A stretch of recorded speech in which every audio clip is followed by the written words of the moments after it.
বেশি হাসলে নাকি বিপদ আসে, এটা কতটুকু সত্য? আমাদের সমাজে এরকম অনেক কথা আছে। হাত চুনকালে টাকা আসে, চোখ চুনকালে বাম পাশে চোখ চুনকালে আপনার চোখ লাফালে বিপদ আসে। আবার এটা কি, বেশি হাসলে বিপদ আসে, কাক ডাকলে কি হয়? হ্যাঁ, কোন বিপদ আসে বোধ হয়, মারা যায়। তারপরে এটা হলে এটা হয়, এটা হইলে এগুলো সবগুলো কুসংস্কার এবং পূর্ণ বিশ্বাস, সেটা আমরা অনেকে হেঁটে যায়।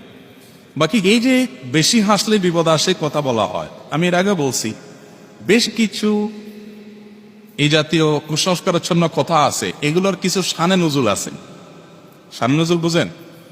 প্রত্যেকটা আয়াত নাজিল হওয়ার একটা বিশেষ প্রেক্ষাপট থাকে, এগুলোর একটা প্রেক্ষাপট আছে। প্রেক্ষাপটটা হলো, আগের যুগের মুরব্বীরা হয়তো চিন্তা করছে ফোলাপান কিছু আছে না যে অযথাই হাসে, খুদাই হাসে, এবং এত বেশি হাসে যে ওরা নিয়ন্ত্রণ করা যায় না।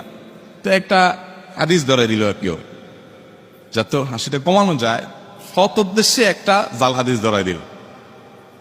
বুঝেন নাই?